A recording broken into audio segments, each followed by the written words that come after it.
And we're working. Work, work, work. Alright, welcome back. Hope you're having a good day. It's another Ficus Microcarpa. Don't want to bore you guys with the Microcarpa, but I've got a lot of them. They need a lot of work. I haven't updated this guy since November. In early spring, when I repotted in November, I had left a couple branches down here on the bottom, not only just trying to thicken up the trunk a little bit more, but also just to give it a little character on the way up. I just didn't want, a ball of foliage at the top and then nothing down on the lower portion of the tree. There's the front, and there's pretty much what I've been thinking is the back. This was part of a large clump that at one point I was going to try to leave together, and then the middle of the clump started rotting out, so I had to separate them. So this was like the ugly side, kind of up against the rotted portion. And then once I get it cleaned up, you'll probably be able to see a little bit better that this side is going to give the looming towards you look a little bit more. So, I mean, that's probably what I'm going to keep as the front. But early spring, I took and I hit the apex pretty hard and left this down here, and then I was going to go ahead and do an update, and I lost the file for that, and it just kind of upset me because it ruined my plans for the next video. And then I've just kind of left it and quite honestly kind of forgot about it. It's not, I check on it, I water it, obviously, I mean, it's doing well. But just the other day, I kind of went and checked, and maybe it is a little time I do a little work on it. Just I haven't really even picked it up from the spot it was sitting in. Actually have it sitting on a pallet, and this had actually grown through the pallet and was in the dirt underneath of it. So I'm going to start off popping those two off. I'm going to give it a hard prune today and just see what the structure of it was looking like. I haven't really just seen the inside of it for a little while, so we'll check it out.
healthy tree. Had a lot of long shoots that just really had to go. Sometimes the idea is to let the shoots kind of get on out there so that you kind of basically have something to wire up. But it did get a lot of inconvenient straight up, straight down growth. Taking care of some of this stuff that's just a little bit too long and has no taper at all. I'm going to save some of it. Do want to try to leave these kind of long, allow it over time, hopefully to let it thicken up a little bit, let it get some taper in the main trunk. Trying to build some taper up here too. Saw a couple spots I'd like to go ahead. Longer shoot, trying to heal that scar up there. Take this off. Those two branches were way too close to each other. And then it had another one coming out there.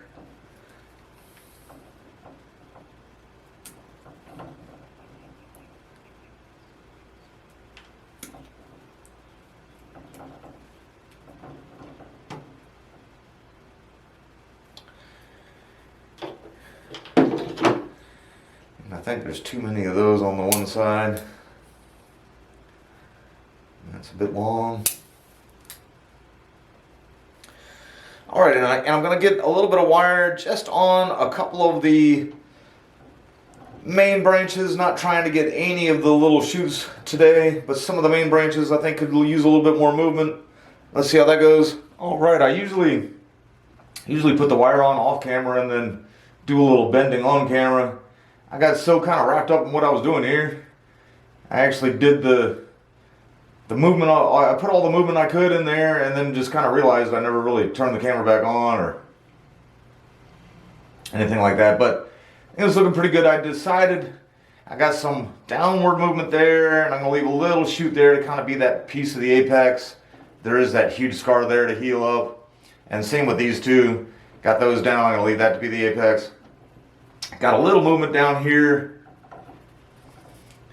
and these longer shoots that I was leaving. Again, trying to eventually hope that I can kind of get them out of the reach of the upper canopy and let that get some sun. And then just keep kind of spreading out that trunk a little bit. And then here, this was a really longer shoot, and it was part of a bigger clump. And the clump was up to it on this side. And I didn't put any wire here. I had planned on it at first, and I was going to actually try to anchor those two together. But I did get the wire on these three. And then what I'm going to do up here is I'm going to cut those shoots back just a little bit more. This is just really that long piece that I left on there. I chopped it there when I repotted it. And then so this one had like 3 shoots coming off of it, and I decided to take out the straight down one, and then just go ahead and cut off the longer piece. And then this one's got a straight down piece too.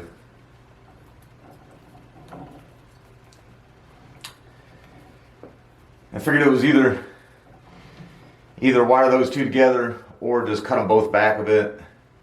I'll do that too. That one too. This one too. Thought about almost removing this one altogether, but that could help just kind of keep a canopy effect on this side too. So leave it there for now. And then I also tested it just to see how well it was in the pot. If you go back and watch the original repotting, I actually tied this up top here, and I do that with the plans of just as soon as it gets root bound, I can go ahead and just eliminate it.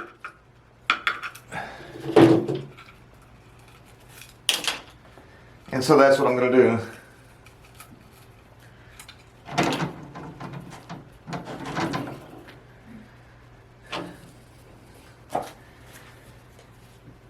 And if you do actually watch that original video too, I have started tying my root balls in kind of a little more traditionally, like most people suggest. But there was hardly any root ball on this, and a part of that was because it was rotted on this side. All the roots are flowing this way. That's another reason why it's planted so far back. And then also, that's why I kind of have this as the front. If you guys can see those surface roots there, they're all coming straight this way.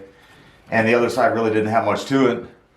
Although now with the wire on there, I did notice that it does look pretty cool from that backside. Everything but the stump there, because it is kind of curving into the pot. Can't wait to see how it turns out.